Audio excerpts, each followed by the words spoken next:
Haleluya, puji Bapak Yahweh.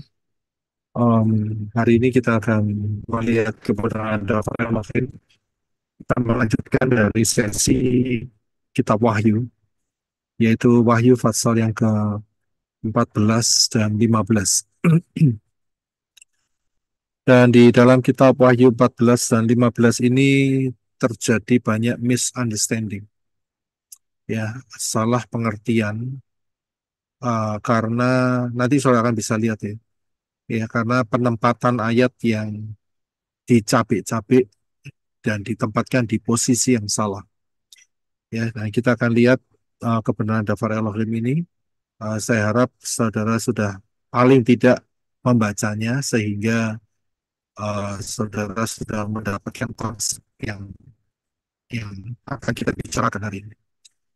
Saya sudah bagikan melalui Telegram dan WhatsApp, ya. Mungkin kalau saudara belum mendapatkannya berarti saudara belum bergabung. Ya, puji Bapak Yahweh. Saya akan share screen terlebih dahulu.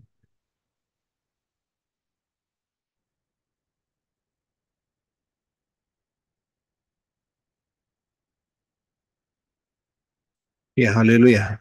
Jadi hari ini kita akan melihat kebenaran daftar Elohim mengenai fase terakhir masa 666.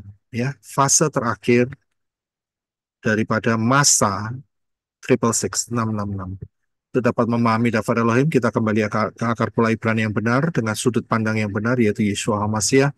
Karena ada kekayaan yang luar biasa dan di luar akar pola Ibrani yang benar dengan sudut pandang yang benar, acak-acakan dan miskin. Satuan pola waktu Bapak Yahweh adalah huruf Sayin. Huruf Sayin mempunyai angka gematria 7, ya, dan inilah satuan daripada pola Bapak Yahweh dalam menentukan pattern-nya. Dan juga Israel adalah timernya Elohim Yahweh supaya kita bisa terus berjaga-jaga. Pergerakan Israel merupakan hal yang perlu kita waspadai senantiasa. Ya. Di tangan saudara dan tangan saya ada tanah, tanak dan Brit Kadasa. Ya, istilah di luar sana adalah perjanjian lama, perjanjian baru, dan banyak ayat-ayat yang sudah menjelaskan, ya. Tetapi masalahnya ayat-ayat itu seperti permainan puzzle, ya, yang dibongkar. Jadi um, potongan-potongan kecil begitu, saudara. Ya. Tapi sebetulnya seluruhnya itu sudah menjelaskan kepada saudara dan saya sejak masa penciptaan Syamaim sampai Yerusalem yang baru. Tinggal saudara dan saya minta pimpinan Ruah Yahweh Elohim untuk menempatkan, ya, ayat-ayat itu di posisi yang benar, dan kita akan bisa melihat keindahannya yang luar biasa. Ya, puji Bapak Yahweh. Kita akan masuk di dalam fase terakhir masa 666. Fase terakhir masa 666 ini bukan berarti titik terakhir. Ya, bukan berarti titik terakhir. Titik terakhir masa 666 adalah perang Harmagedon. Ya, itu titik terakhir. Ya, perang Harmagedon, di mana Yeshua HaMashiach datang untuk kedua kalinya. Inilah yang juga disebut sebagai second coming, kedatangan Yeshua HaMashiach yang kedua. Dan kedatangan Yeshua HaMashiach yang kedua ini tidak disertai malaikat-malaikat, akan tetapi diikuti, disertai dengan grup, yaitu yang sudah diharpazo sebelumnya. Itu terdapat Yes. di dalam kitab Yudas atau Yehuda. Ya, kitab Yudas, Yehuda sudah menuliskan, ya, Yahweh datang berserta dengan beribu-ribu orang kudusnya, ya, bukan berlaksa-laksa, beribu-ribu. Berarti nggak banyak yang di Harpaso, itu nggak banyak, ya, bukan berlaksa-laksa, tapi hanya beribu-ribu, ya. Jadi kita harus waspada di dalam momen-momen terakhir ini. Jadi kita harus paham, ya. Kalau nggak paham, kacau balau. Contohnya misalnya, oh, kedatangan Yesus disertai dengan malaikat-malaikatnya, tertulis dalam Matius 24. Keliru. Matius 24 itu bicara mengenai harpazo, di mana Yesus memerintahkan malaikat-malaikatnya untuk mengumpulkan orang-orang pilihan, ya. Jadi dikumpulkan dengan menggunakan malaikat-malaikat. Yesua datang. Nah, kita harus lihat Yesua itu di dalam Matius 24, dia ada di awan-awan. Sedangkan pada saat fase terakhir titik terakhir masa 666 yaitu perang Harmagedon, Yesua menjejakkan kakinya di Bukit Zaitun. Itu terdapat di dalam kitab Zakaria. Ya, jadi harus tahu perbedaannya. Ini harpazo atau ini second coming. Jadi harus tahu. Nek enggak tahu, ya kacau balau. Persis seperti yang saya katakan di atas, bahwa ayat-ayat itu terserak dan seperti puzzle. Harus ditempatkan di posisi yang benar. Disitulah kita dapat melihat keindahannya. Ya, kalau enggak kacau balau. Ya, kalau ada orang yang beranggapan, oh Yesua datang dengan malaikat-malaikatnya di awan-awan. Nah, bagaimana dengan Yesua Hamasiah yang datang di menjejakkan kakinya di Bukit Zaitun? Nggak bisa jawab mereka. Iya kan, kacau balau kan. Ya, jadi kita harus paham. Nah, untuk memahami pengajaran hari ini ya, saudara harus kerja keras. Siapa yang belum dengar 4 pengajaran ini, saudara mesti dengar. Yaitu masa 666, kemudian yaitu satu pengajaran. Pengajaran kedua adalah masa 666, 3,5 atau 7 tahun. Saudara harus dengar. Kemudian pengajaran 144.000, ya. Dan um, juga pengajaran yang keempat yaitu mengenai Wahyu 6, mengenai meterai kelima. Jika tertinggal rapture, ya, jika tertinggal rapture atau harpazo, apakah masih ada kesempatan untuk masuk Shemayim? Ya, jadi 4 pengajaran ini saudara mesti dapatkan, ya, dan saudara akan dapat dengan mudah memahami penjabaran mengenai hari ini. Ya, penjabaran mengenai hari ini akan dengan mudah. Ya, jadi 4 pengajaran ini yang saudara perlukan. Jadi saudara yang belum mendengarkannya berarti saudara mesti punya PR, ya, punya homework yang cukup banyak. Ya, ingat murid itu belajar. Ya, murid itu belajar. Kalau saudara bilang, mau belajar ya berarti saudara sudah gampang. Tidak, bukan murid. Udah gitu aja. Karena murid itu belajar.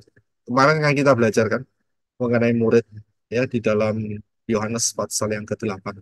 Ya, murid itu belajar. Ya, biji papaya. Nah, kita akan lihat ayat-ayatnya, ya, di 2 pasal ini, Wahyu 14 dan Wahyu 15. Ya, kita akan lihat terlebih dahulu, kita akan baca sehingga saudara ada pandangan apa yang akan kita fokuskan. Silakan Brother Reno. Terima kasih.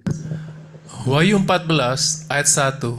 Dan aku melihat, dan lihatlah, anak domba yang berdiri di atas bukit Zion, dan bersama dia ada 144.000 orang yang mempunyai nama Bapanya yang tertulis pada dahi mereka.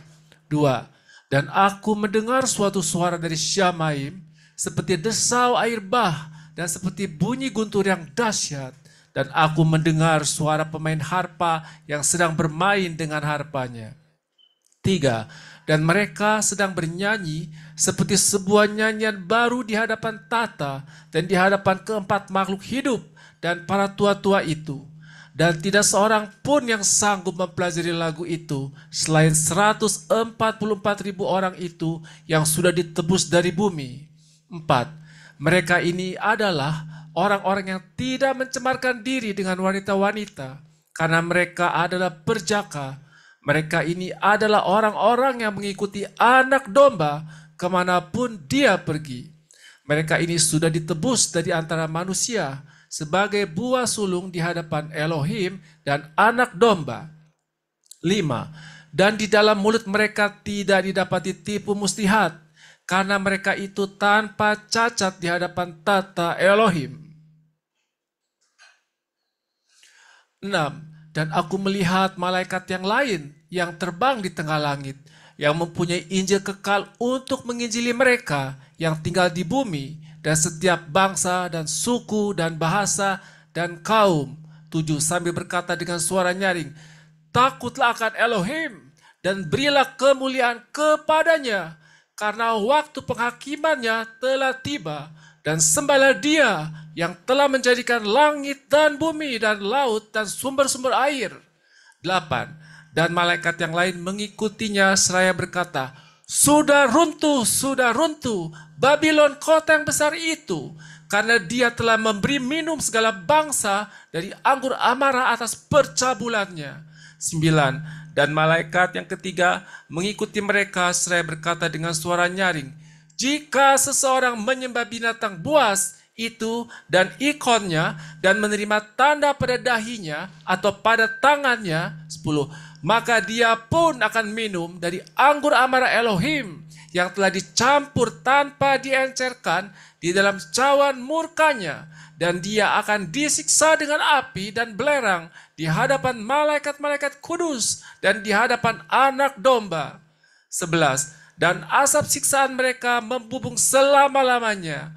Dan mereka yang menyembah binatang buas dan ikonnya, dan siapa saja yang menerima tanda namanya, mereka tidak memperoleh istirahat siang dan malam. 12. Ini adalah ketabahan orang-orang kudus. Inilah mereka yang memelihara perintah-perintah Elohim dan iman Yeshua. 13. Dan aku mendengar suatu suara dari Syamaim yang berkata kepadaku, tuliskanlah, berbahagialah orang-orang mati yang mati di dalam Tuhan mulai dari sekarang. Benarlah roh itu berkata bahwa mereka dapat beristirahat dari jerih lelah mereka dan perbuatan-perbuatan mereka ikut bersama mereka. 14. Dan aku melihat, dan lihatlah suatu awan putih, dan di atas awan itu ada yang duduk yang serupa anak manusia, yang mempunyai mahkota emas di kepalanya dan sabit tajam di tangannya. 15. Dan malaikat lain keluar dari tempat kudus seraya berteriak dengan suara nyaring kepada Dia yang duduk di atas awan itu, ayunkanlah sabitmu dan tuailah, karena waktumu telah tiba untuk menuai, sebab tuaian di bumi sudah matang. 16. Dan Dia yang duduk di atas awan itu mengayunkan sabitnya ke bumi, dan bumi dituainya. 17. Dan keluarlah malaikat lain dari tempat kudus yang di Syamaim, sambil ia juga memegang sabit yang tajam. 18. Juga keluarlah malaikat lain dari Mesbah yang memiliki otoritas atas api, dan dia memanggil dengan teriakan nyaring kepada yang memegang sabit tajam itu seraya berkata, ayunkanlah sabitmu yang tajam itu dan kumpulkanlah tanda-tanda anggur dari bumi, karena anggurnya telah masak. 19. Dan malaikat itu mengayunkan sabitnya ke bumi dan mengumpulkan anggur dari bumi dan melemparkannya ke dalam pemerasan anggur amarah Elohim yang dahsyat. 20. Dan pemerasan anggur itu diinjak-injak di luar kota itu, dan darah mengalir dari pemerasan anggur itu sampai setinggi kekang kuda, sejauh 1.600 stadia.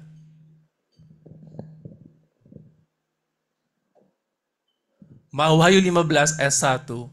Dan aku melihat suatu tanda lain di langit yang besar dan ajaib. 7 malaikat yang memegang 7 bencana yang terakhir, karena kemarahan Elohim telah digenapi di dalamnya. 2. Dan aku melihat sesuatu seperti laut kaca yang dicampur dengan api, dan mereka yang menang atas binatang buas itu, dan atas ikonnya, dan atas tandanya, dan atas bilangan namanya, yang berdiri di atas laut kaca itu sambil memegang harpa Elohim. 3. Dan mereka menyanyikan nyanyian Moshe, hamba Elohim itu, dan nyanyian Anak Domba, seraya berkata, besar dan ajaiblah karya-karyamu ya Yahweh, Elohim penguasa semesta, adil dan benarlah jalan-jalanmu, Raja orang-orang kudus. 4. Siapakah yang dapat sama sekali tidak takut akan Engkau dan memuliakan namamu ya Yahweh?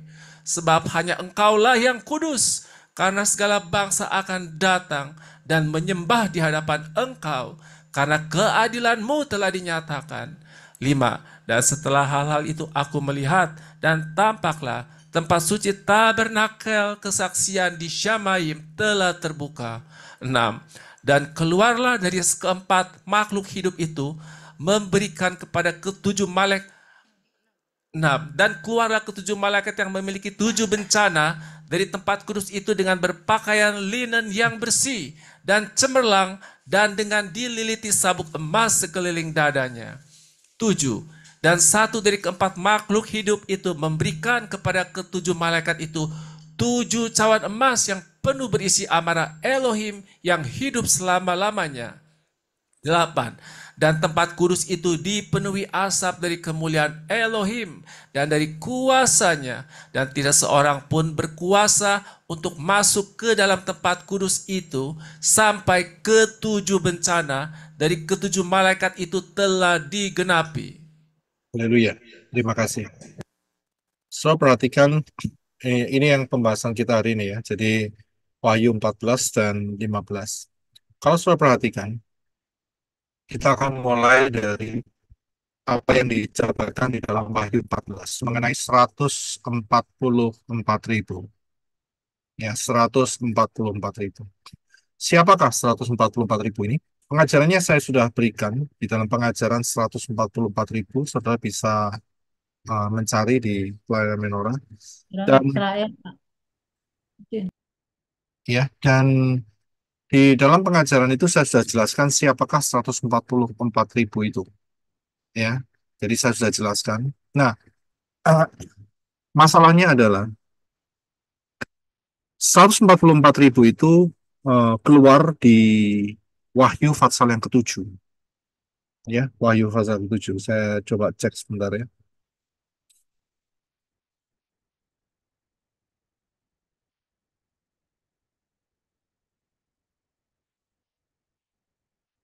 Permisi Pak Roy, Ya, Wahyu ya 7 betul. ayat keempat Pak. Ya, betul. Wahyu 7 ya. Wahyu 7 keluar di sana. Dan kemudian keluar lagi di Wahyu 14. Ya, Wahyu 14. Nah, ini menjadi satu polemik sebenarnya. Ya, banyak orang yang terkecoh dan tidak memahami. Karena apa? Karena kronologi dan penempatan posisi ayat. Jadi ada yang bilang ini, bilang itu, pengajaran ini, pengajaran itu. Well, tapi kita bisa melihat dengan jelas kalau kita memahami ya kronologi daripada fase-fase zaman. Kita akan bisa melihat dengan jelas posisi daripada 144.000 ini ya. Dan inilah yang akan kita lihat. Karena kalau kita lihat hanya sekilas saja ya ayat-ayatnya yang saya beri um, tulisan merah ya, itu seringkali orang terkecoh di sana, Saudara. Dikatakan ayat yang pertama, aku melihat anak domba, yaitu Yeshua ya, berdiri di atas bukit Sion. Kemudian bersama dia ada 144.000. Pertama di bukit Zion, ada 144.000. Kemudian ayat kedua dikatakan, Yohanan mendengar ada suara dari sorga, dari Syamayim. Ya, dan suara itu adalah suara pemain harpa. Ya, aku mendengar ya suara pemain harpa yang sedang bermain. Jadi dari Syamayim. Nah, mau coba dicari tahu, ayat 3 dikatakan mereka sedang bernyanyi seperti sebuah nyanyian baru di hadapan tahta dan di hadapan keempat makhluk para tua-tua itu. Nah, ini dari Syamayim, betul kan? Dan kemudian dikatakan sudah ditebus dari bumi, berarti diambil dari bumi. Diambil dari bumi berarti ditaruh di mana? Ya di Syamayim. Kemudian ayat 5 dikatakan di hadapan takhta Elohim. Di mana lagi kalau nggak di Syamayim? Ya, sering kali orang terkecoh dengan pernyataan-pernyataan daripada Wahyu Fatsal yang ke-14 ya, bagian ayat 1 sampai 5 ini. Ya, dengan bukti-bukti. Wah, itu berarti ini Bukit Sion yang mana ini? Nah, dikaitkan dengan Bukit Sion yang ada di Ibrani. Ya, Bukit Sion di Ibrani adalah di perkumpulan dengan apa itu namanya? Ibrani berapa deh? Ibrani sebentar ya. Ibrani Fatsal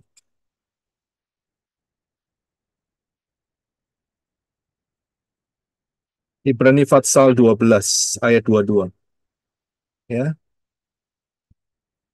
Ibrani pasal 12:22. Coba Bapak Renang bisa baca buat kita semua. Ibrani 12 ayat 22.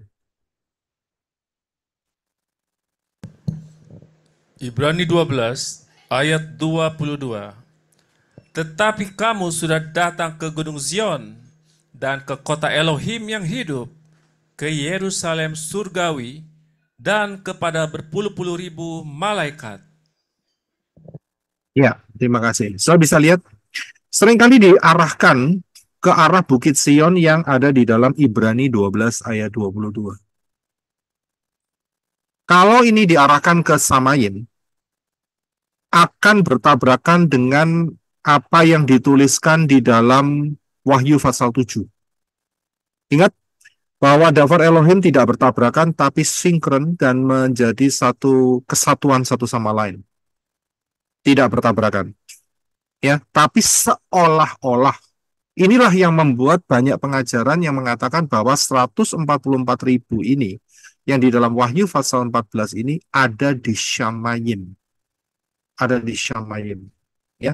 Jadi saya bisa berikan kepada saudara mengapa mereka berpikir seperti itu. Tapi ingat, ada konsekuensinya. Kalau sampai difokuskan bahwa di dalam Wahyu 14 ini 144.000 itu ada di Syamayim, maka akan pasti bertabrakan dengan penjelasan Wahyu pasal 7. Dan itu tidak mungkin. Ya, tidak mungkin bertabrakan. Nah, kalau begitu, bagaimana penjelasannya? Penjelasannya begini. Kita akan lihat dari kronologi masa terlebih dahulu sebelum kita kembali ke posisi ini. Ya, kita akan lihat dari kronologi posisi masa. Masa 666 ya itu hanya 3,5 tahun atau 42 bulan. Itu pengajarannya saya sudah berikan di dalam pengajaran masa 666 3,5 atau 7 tahun. Ya, saya sudah berikan di sana. Dan di dalam Wahyu pasal yang ketujuh itu sudah sangat jelas. Ya, sudah sangat jelas bahwa 144.000 itu tidak ikut harpaso. Tidak ikut. Ya, jelas sekali. Mengapa? Karena harpaso itu kodenya ada di Wahyu pasal yang keempat, di mana Yohanan diperintahkan naiklah kemari. Itu yang pertama. Yang kedua, ada yang namanya meterai kelima. Itu Wahyu pasal 6. Banyak orang yang tertinggal yang mereka harus mencuci dengan darahnya sendiri. Jadi sangat jelas. Setelah itu Wahyu pasal 7. Dan di Wahyu pasal 7 ini pun juga ada percakapan antara Yohanan dengan salah satu dari 24 tua-tua. Soalnya bisa baca di Wahyu pasal yang ke-7 ya.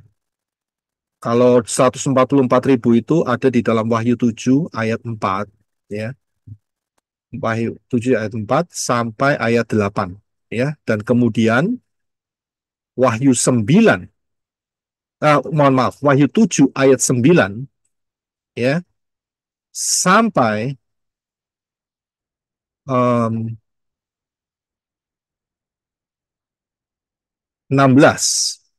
ya 16 17 itu penjelasan mengenai daripada orang-orang yang tertinggal yang masuk di dalam keselamatan ya, yang masuk dalam keselamatan, orang-orang yang tertinggal. Karena kuncinya adalah mereka memegang daun palem dan mengenakan jubah putih. Jadi sangat jelas ya. Di Wahyu 7 itu dikatakan bahwa ada orang-orang yang tertinggal. Ya, di satu sisi orang-orang yang tertinggal itu adalah bangsa Goyim. Di satu sisi ada 144.000. Jadi posisi 144.000 itu sudah dipastikan mereka itu tidak harpaso. Tidak harpaso. Itu sangat-sangat jelas sekali. Ya, dan posisinya ada di bumi. Ya, namanya nggak di harpaso, mau kemana lagi, saudara? Ya di bumi. Ya, dan di dalam Wahyu 12 saya sudah ajarkan di dalam Pekerjaan Wahyu 12, digambarkan sebagai perempuan yang diberi sayap burung nasar. Itulah 144.000. Ya, itulah 144.000. Itu gambarannya ada di sana. Perempuan dengan sayap burung nasar. Ya, sayap burung nasar bukan harpaso, bukan. Tapi mereka dilarikan ke Petra. Ya, disembunyikan. Ya, ikutin pengajaran Wahyu pasal 12. Jadi kita lihat, sudah dipastikan 144.000 itu ada di bumi di masa 666 yang lamanya hanya 3,5 tahun atau 42 bulan. Tetapi problemnya adalah, mengapa di Wahyu pasal 14 itu gambarannya kok disamain semua? Nah itu loh saudara. Itu problemnya di situ. Banyak yang terkecoh di situ. Ya, karena lihat dari 5 ayat itu kan saya sudah garis bawahi kan yang merah-merah tadi. Ya, ini dia yang saya garis bawahi. Ada di Syamayim, suara dari Syamayim di hadapan tahta Elohim. Kemudian menyanyikan nyanyian baru di hadapan tahta, di hadapan keempat makhluk. Saudara tahu ya, keempat makhluk ya. Apa itu? Kerubim, serafim. Ya, dan kemudian para tua-tua. Nah, para tua-tua jumlahnya tua-tuanya berapa? Saudara tahu kan? 24 tua-tua. Ya kan? Jadi yang nyanyi siapa? 144.000. Jadi kita bisa melihat ini satu penjelasan kok yang sedikit nyeleneh begitu saudara ya. Itu sedikit keluar dari konteks. Apakah begitu? Sebetulnya tidak. Ya. Jadi 144.000 itu tetap ada di dalam masa 42 bulan. Nah, kita akan coba lihat di manakah posisinya? Ini yang kita harus cari. Di mana posisi daripada Wahyu 14 ayat 1 sampai 5? Ya. Jadi posisi ayat ini ada di mana? Kalau kita lihat dari timeline yang saya tunjukkan pada saudara di atas, ada harpaso sebelah kiri, kemudian masa 666 ya, yang lamanya hanya 42 bulan atau 3,5 tahun, dan setelah itu ada second coming, perang Armageddon, dan dilanjutkan setelah itu kerajaan damai 1.000 tahun. Nah, posisinya di mana ini? Apakah posisinya sebelum harpaso? Ya tidak. Hari ini kita tidak lihat ada 144.000. Ya, berarti belum. Maksud saya untuk hari ini belum kelihatan. Ya, mungkin sudah mulai terbentuk, kita juga nggak tahu. Tapi yang jelas posisi Wahyu 14 ayat 1 sampai 5 itu tidak sebelum harpaso. Karena jelas dikatakan 144.000 ini tidak di harpaso. Ya, dengan bukti Wahyu pasal yang ke-7. Ya, tidak di harpaso. Nah, sekarang pertanyaannya, apakah dia ada di masa anti Hamasnya? Ya jelas, pasti ada. Tapi apakah posisi yang dijelaskan, ya, posisi yang dijelaskan di dalam Wahyu 14 dan Wahyu 14 ayat 1 sampai 5 ini, apakah mereka ada di dalam masa 3,5 tahun atau 42 bulan? Nah, kita coba lihat beberapa ayat sebelumnya, ya, terlebih dahulu. Yang pertama adalah mengenai masa 666 yang lamanya hanya 3,5 tahun ini. Ya, itu tertulis dalam Wahyu 13 ayat yang kelima. Silakan Brother Reno.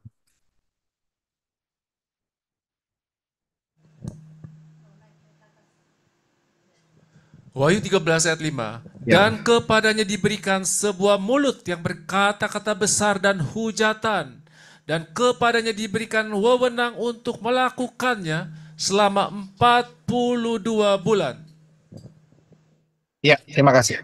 Saya lihat ya, dari kitab Wahyu 13 ayat 5 dikatakan, kepadanya diberikan wewenang. Kepadanya ini siapa? Ya, ini adalah yang mempunyai mulut dengan berkata besar dan hujat. Siapa? Ya, anti Hamasya. Anti Hamasya. Jadi kepada anti Hamasya diberikan wewenang melakukan selama 42 bulan. Jadi 42 bulan full itu tidak ada penguasa lain kecuali anti Hamasya. Nggak ada lain. 42 bulan. Kalau kita pasangkan dengan Wahyu 14 ayat 1 sampai 5, di Bukit Sion. Ya, nah ini Bukit Sion yang mana ini? Ya, membingungkan, saudara. Karena anti Hamasnya berkuasa 3,5 tahun, 42 bulan. Saya bisa lihat, tapi ayat Wahyu 14 dikatakan, mereka ada bersama Yeshua Hamasya di Bukit Sion. Kalau di Bukit Sion di bumi, nggak mungkin. Karena apa? Karena anti Hamasya sudah dikasih wewenang 42 bulan. Nggak mungkin. Kalau di Syamayim, pasal 7, Wahyu pasal 7 menjelaskan bahwa mereka tidak ikut harpazo. Nggak ada harpazo. Lah kok bisa tiba-tiba muncul di Syamayim? Gimana ceritanya? Begitu loh ceritanya. Saudara paham ya? Jadi, di mana ini posisinya? Kemudian, saya berikan ayat berikutnya, yaitu di dalam Daniel 7 ayat 25. Ya, yang menyatakan juga yang satu dari Brit Gadasa, Perjanjian Baru, yang satu ini Daniel dari Tanak, Torah Nevin Ketuvim. Ya, jadi sama-sama ada 3,5 masa. Ya, silakan Brother Enoch untuk bisa baca. Terima kasih. Daniel 7 ayat 25. Dan dia mengucapkan perkataan yang menentang yang maha tinggi dan akan membinasakan orang-orang kudus milik yang maha tinggi, dan dia bermaksud untuk mengubah waktu dan hukum. Mereka akan diserahkan ke dalam tangannya hingga 1 masa dan 2 masa dan setengah masa. Ya, terima kasih. Dikatakan di sini, dan dia akan mengucapkan perkataan yang menentang yang maha tinggi. Dia ini siapa? Tidak lain adalah Anti Hamasya. spirit anti Hamasya. Spiritnya. Ya, spiritnya. Kemudian, dan akan membinasakan orang-orang kudus. Siapakah orang-orang kudus ini? Orang Israel 144.000, Pak. Ya, tidak dibinasakan kalau 144 ribunya. Berarti orang-orang Israel yang di luar 144 ribu. Kalau dibinasakan kan tidak ada ceritanya. Wahyu 14 dan Wahyu 7 nggak ada ceritanya. Kalau dibinasakan, betul kan? Namanya dibinasakan kan habis. Ya, jadi orang-orang Israel yang kebanyakan majority selain daripada 144 ribu. Dan dia bermaksud mengubah waktu dan hukum. Saudara tahu maksudnya? Dia ini siapa? Saya sudah ucapkan spirit anti Hamasya, bermaksud mengubah waktu dan hukum. Waktu dan hukum dirubah nggak? Dirubah, Pak. Dirubah, Pak. Dirubah, Pak. Faktanya? Hari Sabat dirubah. Iya, faktanya adalah Syabat dijadikan minggu. Jadi, perhatikan, ini prophecy untuk yang namanya siapa yang mengubah Sabtu jadi minggu itu. Itu dia. Syabat jadi minggu. Dan kemudian saya pernah tunjukkan kepada saudara bahwa 10 hukum Elohim itu diubah. Saudara bisa lihat, masih ingat? Ya, kalau nggak salah itu ada di dalam pengajaran agama hybrid yang kedua, duo hybrid. Saya jelaskan di sana, duo hybrid. Jadi saya jelaskan di sana, siapa yang mengubah? Yang mengubah adalah si topi ikan. Saudara paham? Si Lemah topi, ikan. mulut ikan, si topi ikan. Topinya bentuknya mulut ikan. Ya, itu dia yang mengubah. Sangat jelas. Saya sudah berikan faktanya. Apa yang mereka tulis dan beda dengan Tanak tulis, yang Torah tulis. Jadi mereka mengubah waktu dan hukum. Dan di sini kita bisa lihat itulah spirit anti Hamasya. Ya, betul kan? Terbukti kan? Dan dia akan menyatukan seluruh agama, bukan?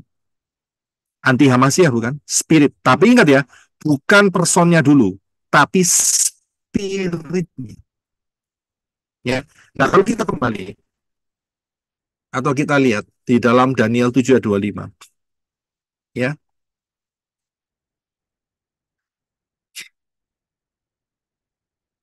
Dikatakan bahwa, saya ulangi lagi ya, dan dia, yaitu spirit anti Hamasya, akan mengucapkan perkataan yang menentang yang maha tinggi dan akan membinasakan orang-orang kudus milik yang maha tinggi. So, lihat kalimat akan membinasakan orang-orang kudus milik yang maha tinggi, ini merefer kepada peristiwa apa? Peristiwa apa?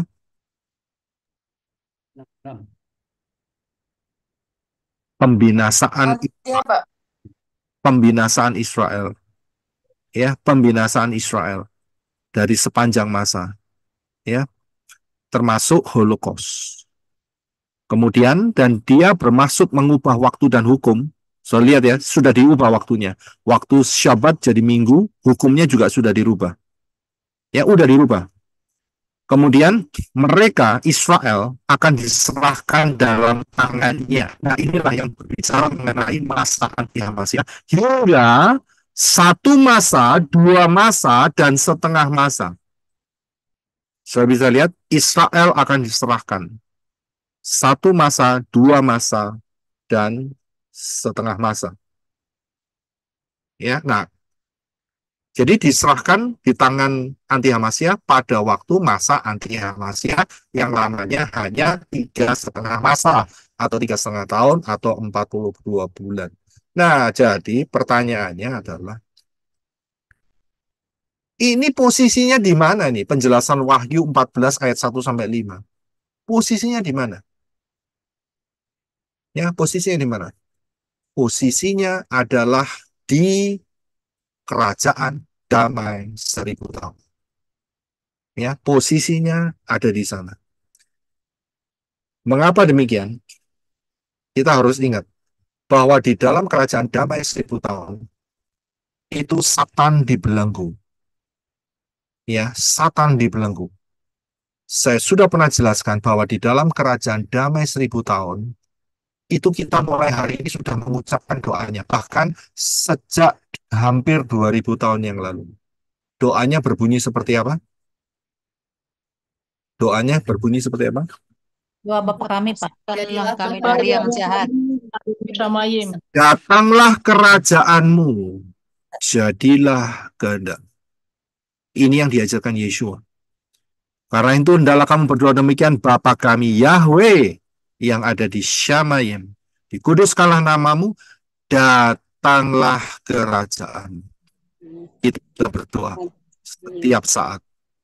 Kalau saudara mengucapkan doa ini, jangan lupa dengan menggunakan nama Yahweh setelah kata Bapa kami. Bapa kami Yahweh. Jadi supaya nggak salah alamat. Ya, supaya saya nggak salah alamat. Saya sudah jelaskan kemarin, hati-hati, Satan pun disebut Bapa. Nah, pas dia ada di Syamayim, itu yang bikin repot. Kalau nama Yahweh tidak disebut. Jadi kalau cuma ngomong Bapa kami yang di Syamayim, pas setan ada di sana, wah, diambil doanya. Sudah bisa lihat. Jadi kita harus jelas, Bapa kami Yahweh yang ada di Syamayim. Nah, kita bisa lihat di sini bahwa 144.000 itu ada di kerajaan damai 1000 tahun. Ya, yang dijelaskan di dalam Wahyu 14 ayat 1 sampai 5 ini. Karena apa? Setan dibelenggu. Datang, jadi kerajaan Elohim Yahweh itu menyatu dengan bumi selama 1000 tahun. Menyatu dengan bumi. Kalau menyatu, berarti tahta Elohim ada di atas bumi. Ya toh, namanya menyatu. Karena setan sudah nggak ada. Nah, kalau menyatu berarti keempat makhluk hidup itu juga kelihatan ada di permukaan bumi. Dan juga para tua-tua. Saudara bisa lihat. Jadi mereka yang 144.000 itu berdiri di atas Bukit Sion, yaitu Bukit Sion di dalam kerajaan damai 1000 tahun. So, bisa lihat di sini. Ya, jadi tidak ada pertentangan dengan Wahyu Fatsal yang ke-7. Ya, tidak terlalu sulit untuk dapat memahaminya asalkan kita tahu timeline dan ya otoritas daripada masa 666 yang telah diberikan kepada anti Hamasya sepenuhnya dan tidak mungkin 144.000 itu ada di sana bersama Yeshua HaMashiach. Tidak mungkin. Karena masanya dikasihkan sama anti HaMashiach. Jadi Wahyu 14 ayat 1 sampai 5 ini berbicara mengenai future event. Ya, yang untuk 144.000 itu di dalam posisi kerajaan damai 1000 tahun. Sudah bisa lihat. Ya, sudah bisa lihat di sini. Jadi paham ya. Jadi tidak ada pertabrakan ya. Ayatnya tidak bertabrakan, tapi sinkron sekali. Ya, integrated satu sama lain. Kemudian mengenai final warning, kita lanjutkan di ayat-ayat berikutnya. Final warning, yaitu yang ada di dalam Wahyu 14 ayat 6 sampai yang ke-11. Kita tadi sudah baca. Ya, inilah final warning. Final warning untuk apa? Ya, kita perhatikan di dalam ayat 6 dikatakan, dan Yohanan melihat malaikat lain yang terbang di tengah langit. Ya.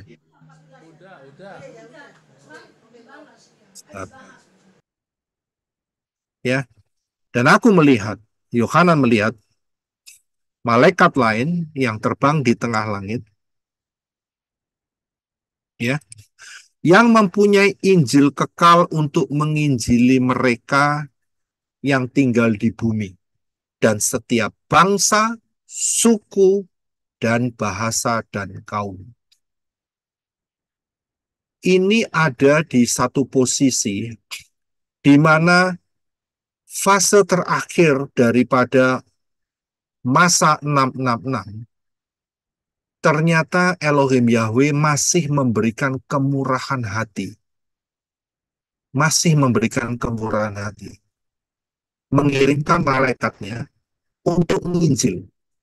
Ya, tapi malaikatnya terbang. Sudah bisa lihat. Dan diberitakan ke seluruh bumi sebelum apa? Sebelum ini, saudara ya. Sebelum daripada cawan murka yang terakhir itu dicurahkan. Sebelum itu terjadi, peristiwa ini diberikan oleh Elohim Yahweh sebagai last warning, final warning. Ya, final warning.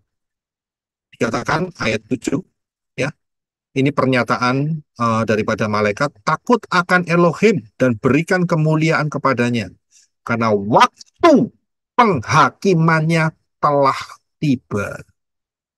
Sembahlah dia yang telah menjadikan langit dan bumi dan laut dan sumber-sumber air.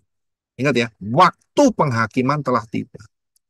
Mungkin saudara berkata, loh, 3,5 tahun itu kan waktu penghakiman. Mengapa kok di sini ada yang lebih difokuskan lagi? Ya, nah, tadi kita sudah baca ya ayat-ayatnya ya. Saudara bisa baca sendiri. Ini yang saya mau jelaskan kepada saudara. Saudara memperhatikan bahwa ada yang kalimat mengatakan 1 masa, 2 masa, dan setengah masa. Ya, saya masih ingat Pak Herwin saat itu menanyakan hal ini. 1 masa, 2 masa, setengah masa. Mengapa kok dibagi? Kok nggak langsung aja ngomong 3,5 masa lah, gampang saudara. Nggak usah panjang-panjang dan tidak buang tinta. Betul kan? Satu kalimat begitu aja. 3,5 masa, kan selesai kan? Mengapa kok harus ada 1 masa, 2 masa, dan setengah masa? Penjelasan mengenai ini memang tidak ada.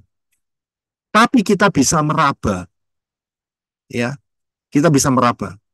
Saya sendiri nggak mau lihat. Karena ini masa anti Hamasiyah. Saya tidak mau di sana, saudara. Saya mau ikut Harpaso. Ya kan? Tapi kita dapat merabanya. Mengapa kok kitab suci menggunakan hal ini sampai 3 kali, saudara? Paling tidak 3 kali. Ya, itu ada di dalam Daniel 7, Daniel 12, dan Wahyu 12. 1 masa, 2 masa, setengah masa. Yaitu Daniel 7:25, Daniel 12 ayat 7, dan Wahyu 12 ayat 14. Tolong bisa dibaca, brother. Terima kasih. Daniel 7 ayat 25. Lalu ia akan mengucapkan perkataan yang menentang yang maha tinggi dan akan membinasakan orang-orang kudus milik yang maha tinggi. Dan ia bermaksud untuk mengubah waktu dan hukum-hukum. Mereka akan diserahkan ke dalam tangannya hingga 1 masa dan 2 masa dan setengah masa. Daniel 12 ayat 7. Dan aku mendengar orang yang berpakaian linen yang ada di atas air sungai itu ketika ia mengangkat tangan kanannya dan tangan kirinya ke Syamaim dan bersumpah demi nama Dia yang hidup selamanya bahwa akan ada 1 masa, 2 masa, dan setengah masa. Dan ketika berakhir perpecahan kekuatan umat yang kudus, maka berakhirlah semuanya itu. Wahyu 12 ayat 14. Kepada wanita itu telah diberikan 2 sayap Raja Wali besar, supaya ia dapat terbang menuju padang gurun, tempat ia dipelihara selama 1 masa dan 2 masa dan setengah masa jauh dari hadapan si ular itu. Ya, terima kasih. Saya lihat 3 ayat ini mengatakan 1 masa, 2 masa, setengah masa. Bisa saja kalau nulis langsung 3,5 masa. Selesai. Tapi tidak demikian. Memang cukup unik. Penjelasan detailnya memang tidak ada secara langsung. 1 masa ini apa, 2 masa ini apa, dan setengah masa ini apa. Nggak kelihatan, saudara. Ya. Dan ini yang coba kita lihat, kita coba raba. Karena jelas, 1 masa, 2 masa, dan setengah masa itu totalnya 3,5 masa. Dan itulah merefer kepada 3,5 tahun daripada masa 666. Sangat jelas sekali. Ya, 3,5 masa itu kalau dihitung bulanannya adalah 42 bulan. Jadi sangat jelas. 3,5 masa itu. Ya, ini akan merefer kepada masa anti Hamasya yang bukan 7 tahun, yang hanya 3,5 tahun. Ya, hanya 3,5 tahun. Nah, pembagiannya seperti ini. Di dalam masa 666 yang hanya 3,5 tahun atau 42 bulan, atau 3,5 masa, itu ada 1 masa setelah Harpazo ya. Setelah Harpazo ada 1 masa, 2 masa, dan setengah masa. Dan setelah itu second coming. Saya bisa lihat ya dari bagian yang saya berikan. Mengapa dibagi seperti ini? Kitab suci tidak menceritakan secara spesifik apa yang terjadi, tetapi kita bisa merabanya. Bahwa apa yang ditulis di dalam Wahyu 14, ya, ayat 14 sampai 20. Ya, Wahyu 14 ayat 14 14 sampai 20. Dan aku melihat dan lihatlah suatu awan putih, dan di atas awan itu ada duduk yang serupa anak manusia, yaitu Yeshua Masya, yang mempunyai mahkota emas di kepalanya dan sabit tajam di tangannya. Ya, ini gambarannya seperti orang menyabit. Dan malaikat lain keluar, ayat 15, tempat kudus rai berteriak dengan suara nyaring kepada Dia yang duduk di atas awan itu, ayunkanlah sabitmu dan tuailah, karena waktumu telah tiba untuk menuai, sebab tuaian di bumi sudah matang. Kalau ayat ini hanya dipotong, kita hanya bisa memikirkan, oh dituai untuk dimasukkan lumbung. Ternyata tidak. Ternyata tidak. Kita harus melihat satu konteks sampai ayat yang ke-20. Tuaian ini adalah tuaian, ayat 19 dikatakan, malaikat itu mengayunkan sabitnya ke bumi dan mengumpulkan anggur dari bumi dan melemparkan ke dalam pemerasan anggur amarah Elohim yang dahsyat. Jadi ini bukan tuaian jiwa-jiwa, ini adalah betul-betul Holocaust untuk manusia-manusia seluruh bumi yang tetap tidak mau bertobat di fase terakhir dari masa 666. Saya bisa lihat. Jadi inilah gambarannya seperti orang menyabit, ya. mengumpulkan berkas. Ini bukan bicara mengenai jiwa-jiwa yang dimenangkan, tidak. Tetapi jiwa-jiwa yang tidak mau bertobat, tetap mengeraskan hati, dan mereka dituai dan dimasukkan di dalam amarah Elohim yang dahsyat. Saya bisa lihat. Jadi jangan salah konteks dengan Wahyu 14 ayat 14 dan 15 untuk masa penuaian. Ya, jadi inilah yang sebetulnya yang bercerita mengenai setengah masa terakhir itu. Saya bisa lihat setengah masa terakhir itu. Tetapi sebelum peristiwa ini terjadi, ada warning terlebih dahulu. Sebelum peristiwa ini terjadi, sebelum manusia betul-betul mengambil keputusan terakhir untuk tetap menyembah 666 dan akan dibinasakan, dikasih anugerah kecil, yaitu, yaitu di fase ini dia, Wahyu 14 ayat 6 sampai 11.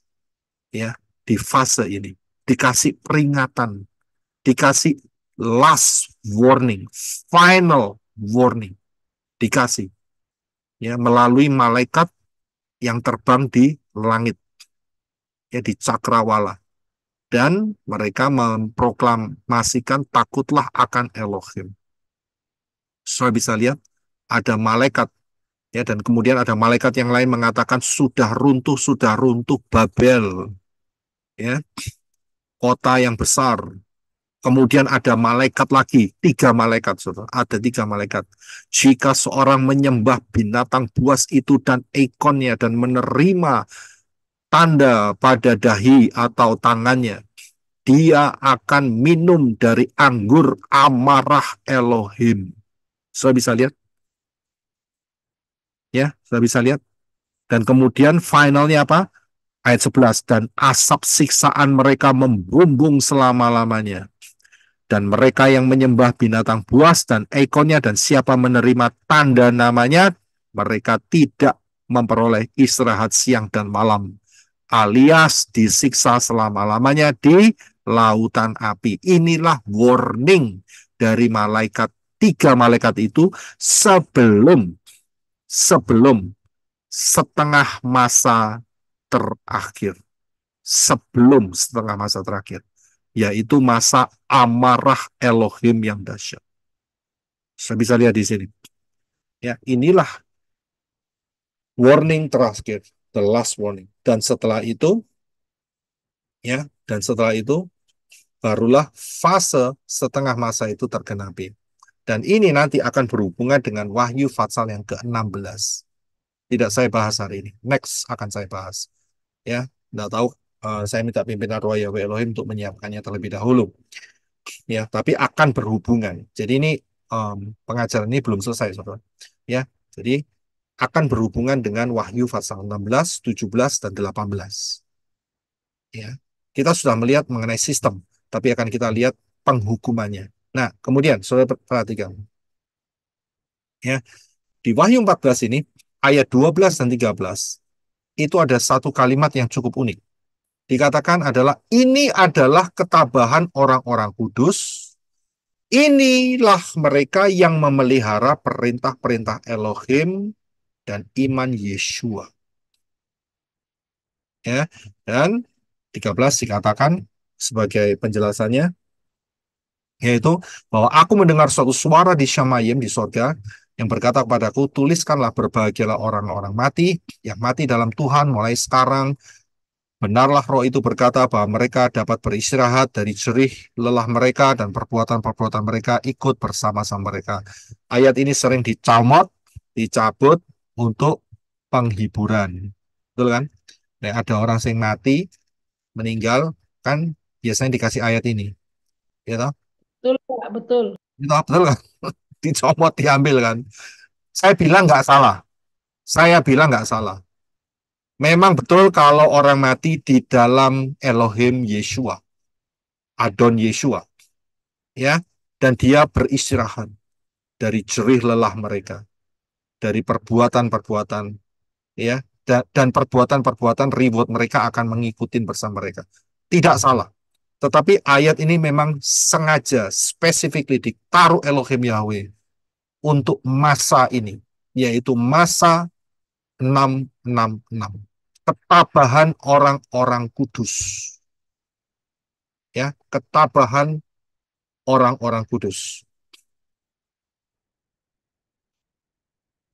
Ya, jadi kita bisa melihat bahwa Elohim Yahweh itu menjatuhkan hukuman, itu masih memberikan sisa-sisa kasihnya, saudara. Ya, sebelum hukuman itu dijatuhkan, dikasih kesempatan terakhir, ya, kesempatan terakhir supaya orang bisa bertobat. Ya, nggak luar biasa. Tapi eh apa itu ya? Em, ironinya, ironinya, manusia yang dikasih kesempatan tidak memakai kesempatannya dengan baik. Saya bisa lihat itu ironinya. Elohim Yahweh di titik-titik terakhir sebelum menjatuhkan cawan terakhir itu dikasih warning. Tapi ironinya manusia tidak memakai kesempatan itu. Mereka tetap keras hati, mereka tetap beriman kepada 666, percaya, menyembah 666. Dan akhirnya mereka binasa. Saya bisa lihat? Ya, jadi sudah bisa paham. Nah, pertanyaannya adalah siapakah orang-orang kudus ini? Siapa orang kudus ini? Bangsa Israel. Orang Israel ya Pak yang bertobat pada oleh Akhir Masih. Nah, oke, jadi jawabannya ini ada di Wahyu 15, saudara. Ya, saya cuma mancing saudara sedikit. Siapa orang kudus ini? Yaitu di dalam Wahyu 15, ayat yang kedua. Ya, mereka yang menang atas binatang buas itu dan atas ikonnya, dan atas tandanya, dan atas bilangan namanya. Inilah orang yang menang, yang berdiri di atas laut kaca sambil memegang harpa Elohim. Ya. Pertanyaannya adalah siapa yang menang? Siapa yang menang? Siapa yang menang? 140.000, Pak. Bukan 140.000 kalau menang mah dia disembelih sama anti Hamasnya, tidak mungkin. Inilah yang disebut sebagai meterai kelima. Manusia-manusia yang lolos tetapi harus membayar harganya dengan darahnya sendiri. Saya bisa lihat karena dia ada di hadapan Elohim. Ya, di hadapan Elohim. Ya, jadi inilah orang-orang yang menang atas binatang buas itu dan ikonnya dan atas tandanya. Saya bisa lihat kalau kita baca di dalam Wahyu pasal yang ke-7, ya dijelaskan bahwa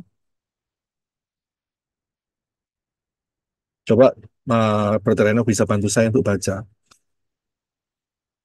Ya, di dalam Wahyu 7 ayat 9. Inilah dia, saudara. Inilah dia. Silakan.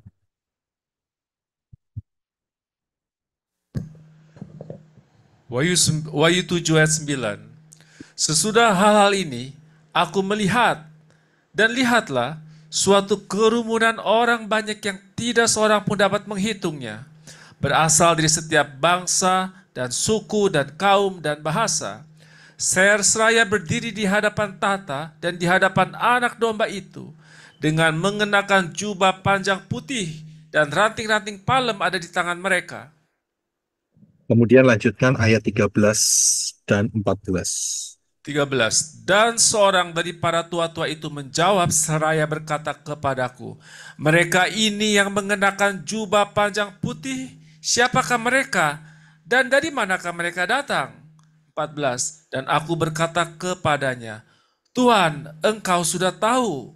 Dan dia berkata kepadaku, mereka ini adalah orang-orang yang keluar dari kesukaran besar, dan mereka telah mencuci jubah panjang mereka dan memutihkan jubah panjangnya dengan darah anak domba. Iya, jadi sudah jelas siapakah mereka ini? Saudara mau jadi mereka menang? Tidak. Tidak, Pak.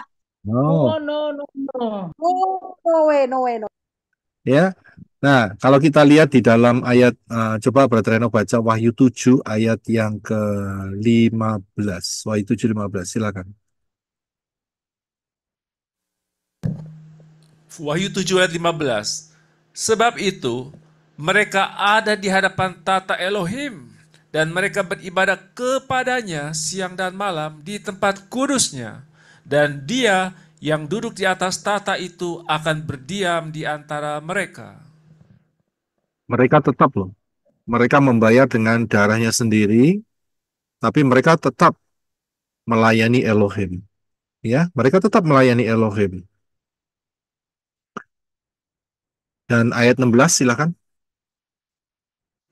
16. Mereka tidak akan pernah lapar lagi dan tidak akan pernah haus lagi. Bahkan matahari ataupun segala macam panas sekali-kali tidak akan pernah menimpa ke atas mereka. 17. Sebab anak domba yang ada di tengah-tengah tata itu akan menggembalakan mereka dan memimpin mereka ke mata air yang hidup. Dan Elohim akan menghapus semua air mata dari mata mereka. Kalau sudah perhatikan, ayat 16 dan 17. Ada ya? Di depan saudara ada kitab suci ya. Wahyu 7, 16, 17. Ada ya? So, perhatikan. Mereka ini siapa? Mereka ini adalah orang-orang yang menang atas binatang itu. Menang itu bukan berarti dia mengalahkan binatang, tapi mereka secara fisik dikalahkan binatang itu, mati. Tapi mereka menang. Karena apa? Mereka menang untuk menjaga imannya walaupun mereka harus membayar dengan darahnya sendiri. Jadi, ada jaminan. Orang yang ketinggalan rapture masih ada kesempatan untuk diselamatkan. Jelas firman Elohim. Karena ada yang bilang setelah rapture tidak ada yang bisa diselamatkan. Enggak, itu ternyata ada banyak suku, bangsa, kaum, dan bahasa. Tapi dengan bayaran yang mahal sekali, yaitu darahnya harus dikorbankan, alias harus mati. Ya, jadi sangat jelas. Ya, saya ikut Harpazo saja. Saya mau ikut Harpazo. Nggak tahu saudara. Saudara tinggal milih. Mau ikut Harpazo atau mau tinggal Pak, ikut juga. Pak. milih sendiri. Ya, milih sendiri. Kalau saya Harpazo. Ya. Tapi kalau sampai ada yang ketinggalan, saudara jangan kecil hati. Jangan kecil hati. Wah, kalau gitu saya dimurkai. Belum. Ingat, ada 1 masa, 2 masa, dan setengah masa. Saya bisa melihat kira-kira, ingat ya, kira-kira, saya nggak memastikan.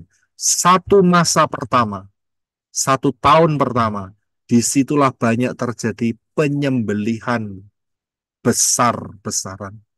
Dan yang disembelih itu bukan bebek, bukan ayam, bukan sapi, bukan kambing, bukan domba, tapi manusia yang membayar dengan darahnya sendiri untuk keselamatan mereka karena ketinggalan Harpazo.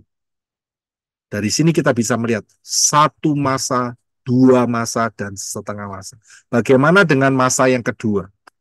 Yang 2 masa. 2 masa berarti 2 tahun berikutnya itu adalah betul-betul kegoncangan seluruh dunia, termasuk menghilangnya pulau-pulau. Bisa jadi ya menghilang. Kalau pulaunya menghilang, itu bukan hilang begitu saja, alias tenggelam. Betul kan? Dan perubahan banyak hal, dan juga di fase yang kedua, masa yang kedua tahun, yaitu kan 1 masa, 2 masa, dan setengah masa. Yang saya perkirakan loh ya, saya perkirakan masa yang kedua, yang 2 tahun itu, disitulah terjadi yang namanya dilepaskan roh-roh jahat untuk menyiksa manusia. Tapi manusia mencari mati, tidak bisa mati, hanya 5 bulan. Jelas. Ingat ya, nggak selamanya, hanya 5 bulan. Firman jelas, nggak usah ditambahin. Oh itu selamanya, tidak. Hanya 5 bulan. Ya, jadi harus ada dasarnya. Jadi kita bisa lihat, itu fase pertama adalah kebanyakan akan mati di situ. Fase kedua masih ada kemungkinan. Karena itu ingat, dikatakan di dalam Wahyu yang keempat, Wahyu yang 15 tadi, ya, yang dikatakan bahwa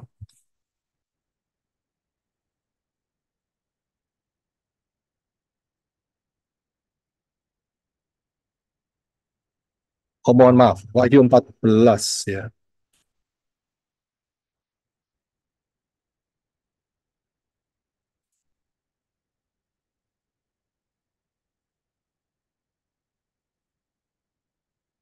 Nah, saya cek sebentar ya, supaya nggak salah.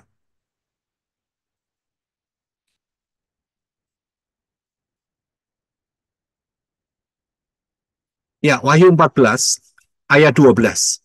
Inilah ketabahan orang-orang kudus, dan inilah mereka yang memelihara perintah-perintah Elohim dan iman Yeshua. Ya, kalau kita lihat ayat ini diberikan di akan memasuki setengah masa terakhir. Diberikan ayat itu di sana. Akan memasuki di sana. Jadi ini kasih Bapak Yahweh selama 1 masa dan 2 masa. Sebelum finalnya setengah masa itu dihancurin betul-betul, dikasih kesempatan, ketabahan.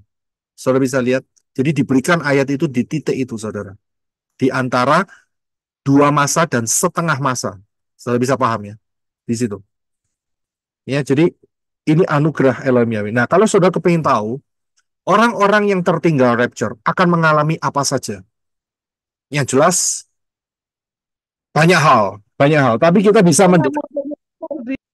ya, ini kan kita meraba, kita kan nggak mau masuk, kita kan cuma meraba. Kalau saudara kepingin tahu, ya, mereka akan mengalami apa? Itu ada di dalam Wahyu 7 ayat 16 dan 17.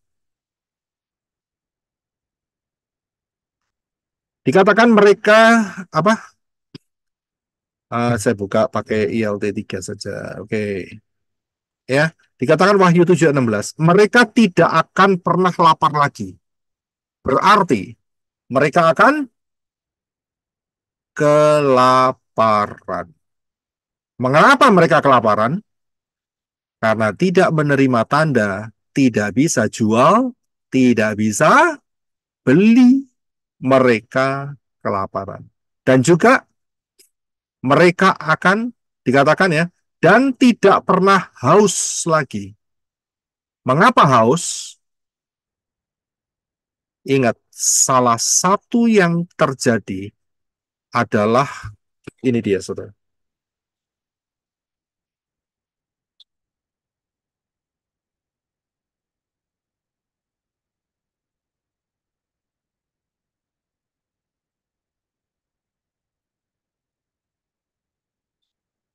Ya, salah satu yang bakal terjadi di fase 666, 3,5 tahun, itu adalah absintus.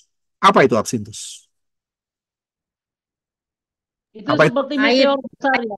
Air, Pak. Coba dibaca Wahyu, Air, Pak.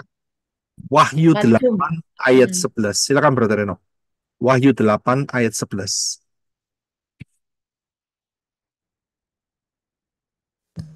Wahyu 8 ayat 11. Dan nama binatang itu disebut Aspintus. Oh, dan nama bintang itu disebut Aspintus. Dan sepertiga air itu berubah menjadi kepahitan. Dan banyak orang mati oleh air itu karena mereka telah dipahitkan. Sudah bisa lihat? Jadi mereka lapar karena mereka tidak bisa jual, tidak bisa beli. Mereka haus Karena air di bumi ini jadi racun, tidak bisa diminum. Haus.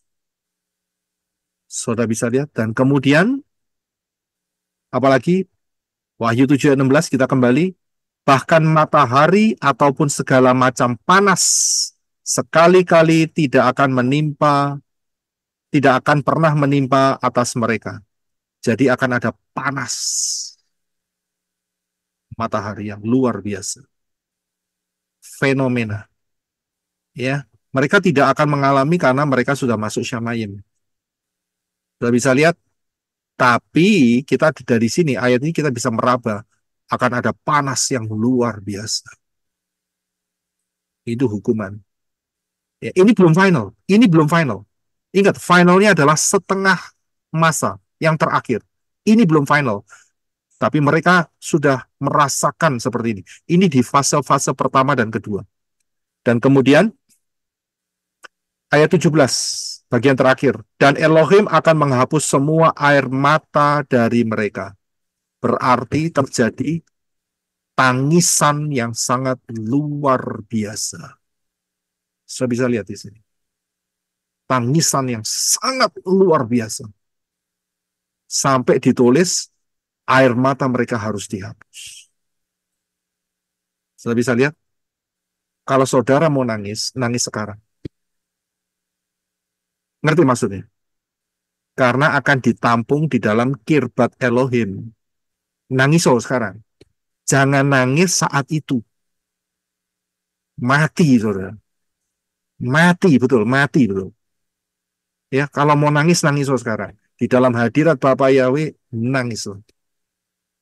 Tersentuhlah, menangislah, keluarkan air mata, ungkapkan hati saudara di hadapan Bapa Yahweh, nangis sekarang, tidak masalah. Tapi jangan nangis saat itu. Saya bisa lihat, mengerikan sekali. Udah kelaparan, haus, panas, ya kan? Dan kemudian tangisan di mana-mana. Mengeri sekali, saudara. Mengeri sekali. Ya. Jadi saudara bisa lihat di sini.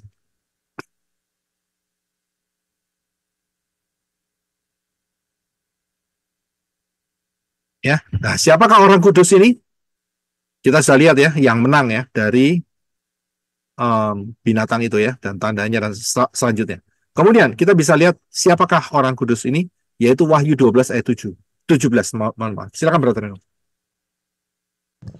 Wahyu 12 ayat 17. Dan naga itu menjadi marah kepada wanita itu, dan dia pergi untuk melakukan peperangan dengan keturunan yang tersisa, yaitu mereka yang memelihara perintah-perintah Elohim dan yang memiliki kesaksian Yeshua HaMashiach. Iya, terima kasih. Saya bisa lihat kan hubungannya dengan Wahyu 14 ayat 12. Inilah mereka yang memelihara perintah-perintah Elohim dan iman Yeshua. Ya, jadi ini adalah orang-orang yang tertinggal harpaso. Kemudian, ini pengajar saya sudah berikan di Wahyu 12, rahasia kita Wahyu 12 terbuka. Sudah lihat di sana. Mereka tertinggal rapture, masuk masa 666, dan mereka digantung. Iya, nek digantung. Kalau disayat, dicincang, bagaimana? Dikuliti. Wah, mengerikan sekali, saudara. Mengerikan sekali. Ya, mengerikan sekali. Nah, bagian yang terakhir, coba perhatikan ayat 5, 6, dan 7, 5, 6, 7, 8, Wahyu 15. Dan setelah hal-hal itu aku melihat, tampaklah tempat suci tabernakel kesaksian di Syamayim telah terbuka, dan keluarlah 7 malaikat yang memiliki 7 bencana. Ini 7 cawan terakhir, saudara. Ya, dengan berpakaiankan linen yang bersih dan cemerlang, dengan dililit sabuk emas di sekeliling dadanya, ada 7 malaikat. Ya, dan membawa 7 bencana. 7 itu completion, lengkap. Ayat 7, dan satu dari keempat makhluk hidup itu, apa itu satu dari keempat makhluk hidup? Yaitu serafim atau kerubim. Itu memberikan kepada ketujuh malaikat itu 7 cawan emas. 7 cawan emas. Tapi isinya apa? Nah, ini penting, saudara. Ya. Jangan lihat emasnya, saudara. Ya, jangan terkecoh dengan emasnya. Isinya, saudara, Murka. penuh berisi amarah Elohim yang hidup selama-lamanya. Saya bisa lihat amarah Elohim dibungkus dengan cawan emas. Emas adalah kekudusan, ya. Tapi ada amarah Elohim karena dia tidak bisa disatukan dengan dosa. Orang-orang yang di dunia itu saat setengah masa terakhir, mereka tetap memilih untuk bersikeras di dalam dosanya. Ya. Kemudian ayat 8, dan tempat kudus itu dipenuhi asap dari kemuliaan Elohim dan kuasanya, dan tidak seorang pun berkuasa untuk masuk ke dalam tempat kudus itu sampai ketujuh bencana dari ketujuh malaikat itu telah digenapi. Ini satu fase yang betul-betul spesifik yang harus dijatuhkan Elohim Yahweh, dan setelah itu boleh masuk ke tempat kudus lagi. Sudah bisa lihat ini betul-betul serius. Ya. Nah, ini nanti berhubungan dengan Wahyu 16. Saya tidak bahas hari ini, kepanjangan. Ya, jadi next akan saya bahas. Ada beberapa pertanyaan yang muncul dalam minggu ini. Saya akan bacakan. Shalom, Pak. Saya mau tanya, tolong dijawab ya. Ya, saya jawab. Apakah kedatangan Yesua kedua kali dengan menginjakkan kaki di bumi bersama para mempelainya yang terpilih? Ya, jelas. Ya, jadi kedatangan kedua Yesua itu bersama dengan mempelainya. Ya, mempelainya itu ada di dalam kitab Yehuda, ya. Kemudian, apakah saat di mana Israel dikepung dan mau dihancurkan oleh musuh-musuh mereka, baru berseru kepada Yesua dan menjadi percaya, baru terjadi kedatangan kedua kali? Ya, jawabannya adalah tidak. Karena 144.000 itu telah dipilihnya sebelumnya. Ya, telah dipilih. Hanya 144.000. Dan apakah ini disebut sebagai momen di mana Israel didamaikan dengan Bapa Yahweh yang disebut Yom Kippur? Barulah kerajaan 1000 tahun yang disebut Sukot. Jawabannya tidak. Karena apa? Karena Yesua harus datang dulu, ya, itulah second coming. Second coming harus datang dulu, menjejakkan kakinya di Bukit Zaitun, dan terbelahlah lembah itu menjadi dua bagian. Ya, dan turun bersama saudara dan saya, ya, itulah Rosh Hashanah. Rosh Hashanah harus terjadi dulu. Kemudian 10 hari terjadi pendamaian. Itulah Yom Kippurnya. Ya, jadi harus ada urutan-urutannya. Pertama Rosh Hashanah, kedatangan Yesua, yang kedua, dan kemudian setelah itu 144.000 itu baru masuk di Yom Kippur, pendamaian. Dan barulah setelah itu 5 hari kemudian adalah Sukot. Itulah kerajaan 1000 tahun. Ya, itu jawabannya. Kemudian pertanyaan kedua, Shalom Pak Roy, mohon izin bertanya, dijawab singkat saja, tidak apa-apa. Apakah saat ini di kehidupan orang Israel atau Yahudi, Alkitab mereka hanya dari Kejadian sampai Ulangan? Tidak ada versi lengkap dari Kejadian sampai Wahyu. Orang Yahudi sekarang tidak menerima Brit Kadasa. Yang mereka terima hanya Tanak. Tanak itu apa? Torah. Torah itu apa? Kejadian sampai Ulangan, kemudian Neviim dan Ketuvim. Jadi mereka hanya menerima Tanak, atau istilahnya yang sering kita dengar adalah perjanjian lama. Itu saja. Mereka menolak perjanjian baru atau Brit Kadasa. Mereka tidak mempercayai.